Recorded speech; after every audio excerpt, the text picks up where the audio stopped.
ప్రతి ఒక్కరి మీద కూడా కేసులు పెట్టినారు, తప్పుడు కేసులు పెట్టినారు. మొన్న లోకేష్ అన్న గారు యువగలంకి వచ్చినప్పుడు ఆయనతో పాటు 33 రోజులు నేను పాదయాత్ర చేయడం జరిగింది. నంద్యాల ప్రాంతంకి వచ్చినప్పుడు మరి శిల్పా చక్రపాణి, శిల్పా మోహన్ రెడ్డి, అదేవిధంగా ఆలగడ్డ ఎమ్మెల్యే ముగ్గురు కూడా లోకేష్ అన్న గారి గురించి అసభ్యంగా మాట్లాడినప్పుడు నేను ఘాటుగా స్పందించాను. నాతో పాటు జిల్లా నాయకులు కూడా ఘాటుగా స్పందించడం జరిగింది. అది కక్ష పెట్టుకొని ఒక కోవట్ని ముందు పెట్టుకొని తప్పుడు కేసులు బరాయించి నన్ను జైలుకు పంపించడం జరిగింది. కానీ ఒకటి మాత్రం చాలా స్పష్టంగా అర్థమైంది, నేను పెట్టిన కేసు తీసుకోలేదు. నా మీద పెట్టిన కేసు మాత్రం 5 గంటలలో పోలీసులు దొంగలే ఆశ్చర్యపోయేలాగా గోడలు దూకి నా ఇంట్లోకి వచ్చి నా కొడుకుకి సంవత్సరంన్నర, నా కొడుకు ముందర నన్ను నా భర్తని కూడా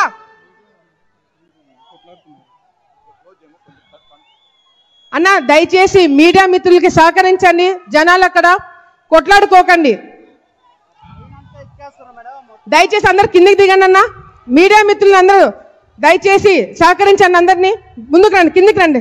కార్యకర్తలు దయచేసి సహకరించాలా, మన ప్రోగ్రామే కదన్నా, అందరు దయచేసి కిందికి రండి. మా మీద కూడా కేసులు పెట్టినారు. నేను తల్లి తండ్రి మేమిద్దరం కూడా జైల్లో ఉంటే నా కొడుకు ఇబ్బంది పడతాడని చెప్పి జడ్జిని అడిగినప్పుడు జడ్జి ప్రతి రోజు గంట సేపు నా కొడుకుతో ఉండడానికి పర్మిషన్ ఇవ్వడం జరిగింది. జైలుకి నా కొడుకు వచ్చినాడు, సంవత్సరంన్నర నన్ను చూడడానికి. లోపలికి వచ్చినప్పుడు ఆ గంట సేపు ఉండి నా కొడుకుని పోలీసులు తీసుకుపోతుంటే నా కొడుకు ఏడుపు ఇంకా నాకు గుర్తుంది, నా కడుపు కోట ఇంకా నాకు గుర్తుంది.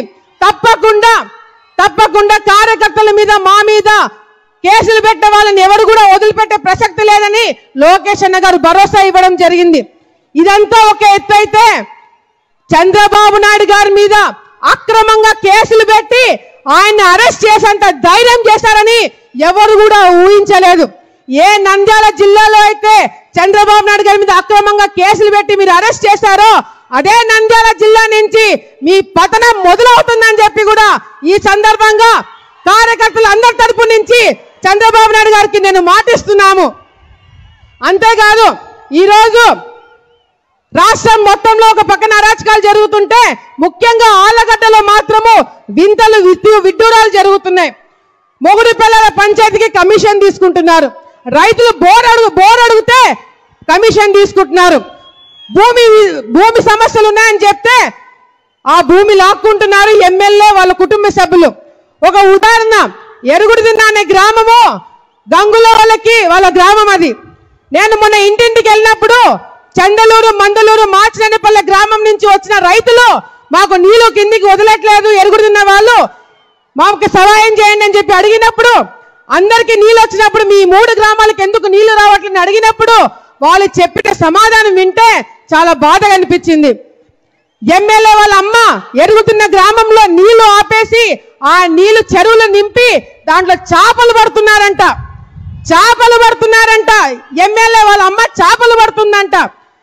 నీళ్లు వెళ్ళి అడిగిన రైతులు మాకు నీళ్లు కావాలంటే మీ 3 గ్రామాలు చందాలు వేసుకొని రైతులు డబ్బులు ఇవ్వండి, అప్పుడు కేసీ కెనాల్ నీళ్లు తెలుగంగా నీళ్లు వదులుతామని చెప్పినారంటే ఎంత సిగ్గుచాటని చెప్పి కూడా సందర్భంగా తెలియజేసుకుంటున్నాం. సార్ ఇక్కడే శిల్పా వెంచర్ వేసినారు. శిల్పా వాళ్ళు ఇక్కడ వెంచర్ వేసింది ఎట్లా అంటే బయట చూడడానికి అంతా బానే ఉంది, కానీ లోపల మాత్రము కేసీ కెనాల్ ని బూట్ చేసి అక్కడ వెంచర్ కట్టడం జరిగింది. ఎమ్మెల్యే ఎందుకు అడగట్లేదు, ఎమ్మెల్యే ఎందుకు నోరు మూసుకున్నాడు అని చెప్పి మేము కూడా ఆలోచించినాం. తర్వాత అర్థమైంది ఏంటంటే శిల్పా వాళ్ళు ఇక్కడ స్థానికంగా ఉన్న ఎమ్మెల్యేకి కమిషన్లు అంటించినారు.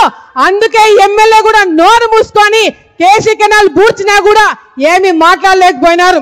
ఇట్లా ఆళ్లగడ్డ ప్రాంతంలో ఎప్పుడు లేని నీచ సంస్కృతిని వీళ్ళు తీసుకురావడం జరిగింది.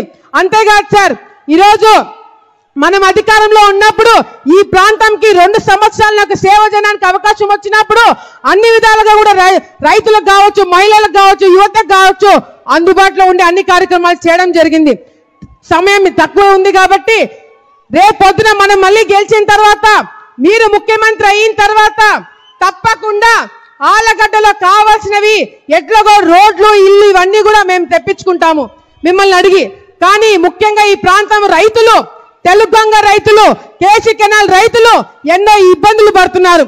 అలగనూరు ప్రాజెక్టు తప్పకుండా పూర్తి చేసి కేసీ కెనాల్ రైతులను ఆదుకోవాలని చెప్పి కూడా ఈ సందర్భంగా కాబోయే ముఖ్యమంత్రి గారికి తెలియజేసుకుంటున్నాము. తెలుగంగ రైతులు పంట కాలువ లేక చాలా ఇబ్బందులు పడుతున్నారు. ఆ పంట కాలువలు కూడా తప్పకుండా ఏర్పాటు చేయాలని చెప్పి కూడా రేపు పొద్దున మనం అధికారంలోకి వచ్చిన తర్వాత ఏర్పాటు చేస్తారని చెప్పి మాకందరికి కూడా నమ్మకం ఉంది. ఈరోజు ఈ సభకి విచ్చేసిన ప్రతి ఒక్కరికి పేరు పేరున నేను ధన్యవాదాలు తెలియజేసుకుంటున్నాను. ముఖ్యంగా ఈ వేదికని ఏర్పాటు చేసిన టీం కావచ్చు, అదేవిధంగా వాలంటీర్లు కావచ్చు, అబ్జర్వర్లు కావచ్చు, ఈ వేదిక పైన జిల్లా నాయకులు కావచ్చు, జన సైనికులు కావచ్చు, అంతేకాకుండా అంగన్వాడీ వాళ్ళు చాలా రోజుల నుంచి ఇబ్బందులు పడుతున్నారు. తప్పకుండా చంద్రబాబు నాయుడు గారు మాట్లాడుతున్నప్పుడు మీకు భరోసా ఇస్తారని చెప్పి కూడా తెలియజేసుకుంటూ ఈ సభకి విచ్చేసిన ప్రతి ఒక్క కార్యకర్తకి పేరు పేరున నేను ధన్యవాదాలు తెలియజేసుకుంటూ, ముఖ్యంగా లోకేష్ అన్న గారికి కూడా నేను ధన్యవాదాలు తెలియజేసుకోవాలా. ఈరోజు తల్లిదండ్రులు ఇద్దరు చనిపోయినా కూడా నన్ను ఒక అన్నలాగా కాపాడుకుంటూ వచ్చి ఎవరు ఏం చెప్పినా ఏం చేసినా నాకు అండగా ఉన్నందుకు లోకేష్ అన్న గారికి వచ్చే జన్మలో కూడా నేను రుణపడి ఉంటానని చెప్పి మరొకసారి తెలియజేసుకుంటూ, ముఖ్యంగా నాకు ఈ సభను ఏర్పాటు చేయడానికి ముఖ్యంగా నాకు హెల్ప్ చేసిన నా తమ్ముడు జగత్ విఖ్యాత్ రెడ్డికి, నా భర్త భార్గవరామ్ నాయుడు గారికి ప్రత్యేకమైన ధన్యవాదాలు తెలియజేసుకుంటూ, మన ఎమ్మెల్సీ భూమిరెడ్డి గారికి, ప్రభాకర్ చౌదరి గారికి ధన్యవాదాలు తెలియజేసుకుంటున్నారు. ఇక్కడ మొదటిసారి నేను సభ చేస్తున్నాను. ఏదైనా చిన్న చిన్న పొరపాట్లు జరిగింటే మీ బిడ్డగా అనుకొని క్షమించాలని చెప్పి మరొకసారి తెలియజేసుకుంటూ, ఇక్కడికి విచ్చేసిన ప్రతి ఒక్కరు కూడా మరొకసారి ధన్యవాదాలు తెలియజేసుకుంటూ సెలవు తీసుకుంటున్నాను. జై చంద్రబాబు నాయుడు, జై చంద్రబాబు నాయుడు, జై లోకేష్ అన్న, జై లోకేష్ అన్న, జై జన్మభూమి, జై